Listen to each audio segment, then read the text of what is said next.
मित्रांनो, महाराष्ट्रात cardiac catheterization laboratory ह्या किती ऑपरेशनल आहेत आणि किती नव्याने तयार केल्यात याबद्दल तुम्हाला काही माहिती आहे का? मित्रांनो, महाराष्ट्रात एकूण 12 कार्डिएक कॅथेटरायझेशन लॅबोरेटरी या स्थापन करण्यात आलेल्या आहेत आणि त्यातली धुळ्याची ही आत्ता काही दिवसांपूर्वी स्थापित झालेली आहे आणि नव्याने 4 कार्डिएक कॅथेटरायझेशन लॅबोरेटरी स्थापन करायचा शासनाने निर्णय घेतलेला आहे. त्या कुठे स्थापन होणार आहेत? पुणे, जालना, गडचिरोली आणि कोल्हापूर. आता आपण समजून घ्यायला हवं की कार्डिएक म्हणजे काय, कॅथेटरायझेशन म्हणजे काय. तर कार्डिएक म्हणजे हृदयाशी संबंधित आणि हृदयाला उत्तेजित करणारं, म्हणजे हृदयाने जास्त वेगाने रक्त पंप करायचं. आता आपण जेव्हा म्हणतो कार्डिएक अरेस्ट म्हणजे काय, तर हृदय अचानक बंद पडणे, म्हणजे हृदयांच्या स्नायूशी संबंधित अशा विविध ज्या कार्यप्रणाली आहेत त्या कार्डिएक या इंग्रजी व्याख्येत समाविष्ट होतात. आता कॅथेटरायझेशन म्हणजे काय, तर कॅथेटर नावाची पातळ लवचिक नळी टाकण्याची किंवा वाहिन्यांमध्ये ती पुढे ढकलण्याची जी वैद्यकीय प्रक्रिया आहे त्याला कॅथेटरायझेशन म्हणतात आणि कॅथेटर ही पातळ लवचिक नळी असते. आता हृदयरोग निदानासाठी, रक्तवाहिन्या तपासण्यासाठी, हृदयाच्या स्थितीचे निदान करण्यासाठी अशा पद्धतीची पातळ लवचिक नळी टाकण्याची प्रक्रिया कॅथेटरायझेशन अंतर्गत करण्यात येते आणि हे सगळे करण्याची लॅबोरेटरी म्हणजे प्रयोगशाळा ह्या 4 स्टेट ऑफ द आर्ट म्हणजे अत्याधुनिक सेवा सुविधांनी परिपूर्ण अशा पुणे, जालना, गडचिरोली आणि कोल्हापूर येथे उभारण्यात येत आहे. त्यासाठी 100 कोटी रुपयांची राज्य शासनाने वैद्यकीय विभागामार्फत तरतूद केलेली आहे. आता समाजात आपण पाहतो की हृदयाच्या वाहिन्या, धमन्या, रक्तवाहिन्या ह्याच्याशी संबंधित आजारांचं प्रमाण वाढत आहे.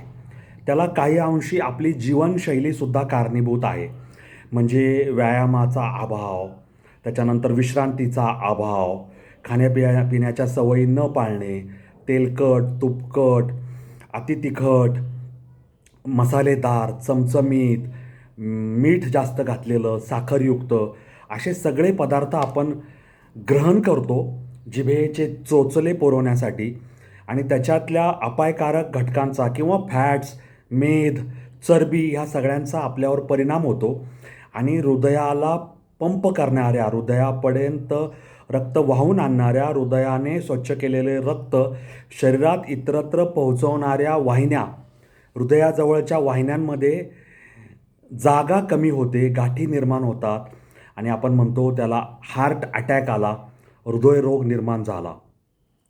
तर या हृदय, धमन्या, रक्तवाहिन्या याच्याशी संबंधित आजारांमध्ये रुग्णाला खूप मोठा आर्थिक भार सहन करावा लागतो.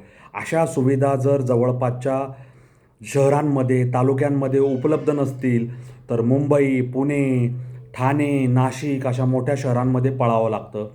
त्यामुळे अशा सुविधा या त्या विभागात उपलब्ध व्हाव्या आणि आजूबाजूच्या 8 ते 10 जिल्ह्यांना त्याचा फायदा व्हावा या अनुषंगाने या कार्डिएक कॅथेटरायझेशन लॅबोरेटरी स्थापन केलेल्या आहेत, ज्या मी तुम्हाला सांगितलं की ज्या पुणे, जालना, गडचिरोली आणि कोल्हापूर येथे स्थापन होत आहेत.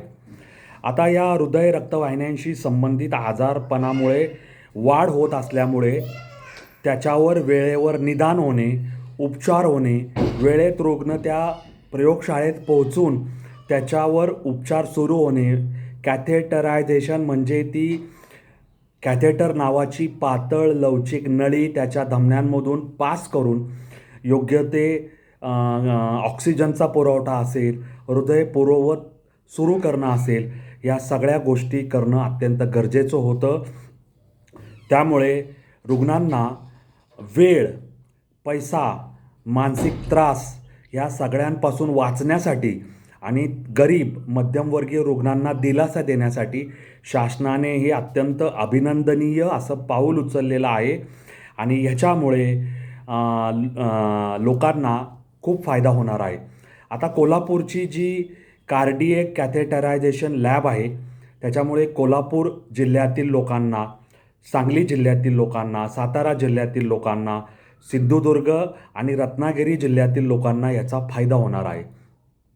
आता पुण्यात जी लॅबोरेटरी स्थापन केली आहे ती पुणे, सातारा, अहमदनगर, त्याच्यानंतर नाशिकचा काही भाग असेल, इतर काही जिल्ह्यातले लोक असतील किंवा रायगडचे काही लोक येऊ शकतात इकडे, रत्नागिरीचे काही लोक येऊ शकतात, ठाण्यातले लोक येऊ शकतात किंवा ठाण्यातल्या लोकांना मुंबई जवळ आहे, मराठवाड्यातून लोक येऊ शकतात.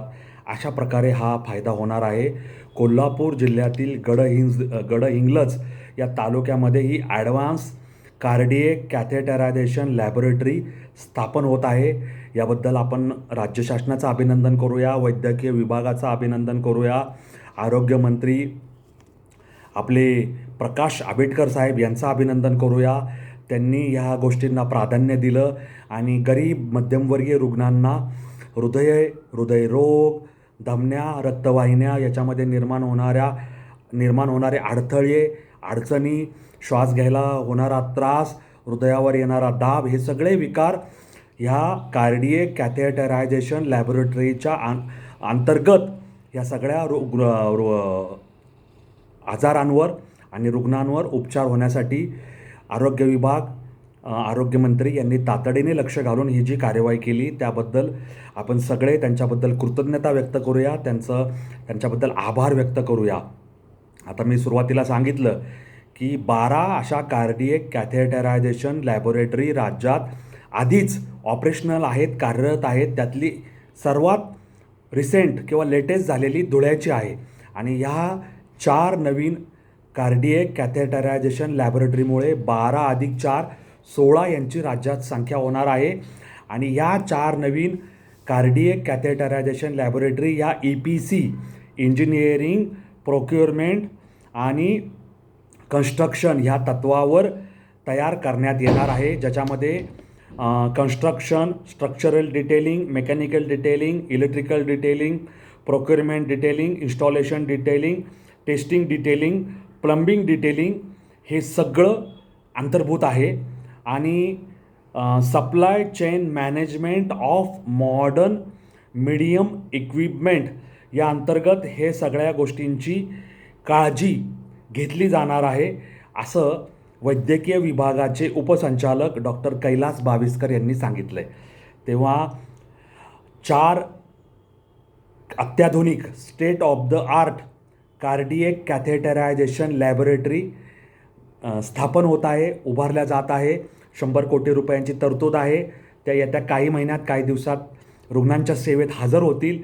ही आनंदाची बाब आहे. आपण सर्वजण वैद्यकीय विभाग, वैद्यकीय खात्याचे मंत्री प्रकाश आंबेडकर साहेब आणि महाराष्ट्र शासनाचे मुख्यमंत्री, उपमुख्यमंत्री साहेबांचे आभार व्यक्त करूया, त्यांना धन्यवाद देऊया. एवढंच मला या निमित्ताने सांगायचं आहे. गरीब रुग्णांच्या सेवेसाठी शासन प्रयत्न करतं आहे आणि अशा प्रयत्नांना आपण समर्थन द्यायला हवं असं मला वाटतं. तुमचं काय म्हणणं आहे हे मला कॉमेंट बॉक्समध्ये लिहून जरूर कळवा. अशाच वेगळ्या वाटेवरचे रील, वेगळ्या वाटेवरचे व्हिडिओ पाहत जा. माझ्या रीलला फॉलो करा, माझ्या व्हिडिओंना सबस्क्राईब करा, माझा यूट्यूब चॅनलला सबस्क्राईब करा. आणि अनवट वाट, मी जी निवडलेली अनवट वाट आहे त्याच्याशी जोडलेले राहा, वाटसरू व्हा, वारकरी व्हा. आणि असंच काही वेगळं अनवट वाटेवरचं ऐकण्यासाठी, पाहण्यासाठी, समजून घेण्यासाठी माझ्याशी जोडलेले राहा. एवढीच मला तुम्हाला विनंती करायची आहे. धन्यवाद. जय हिंद, जय महाराष्ट्र, वंदे मातरम, जय श्रीराम, जय जगन्नाथ, जय सनातन. धन्यवाद.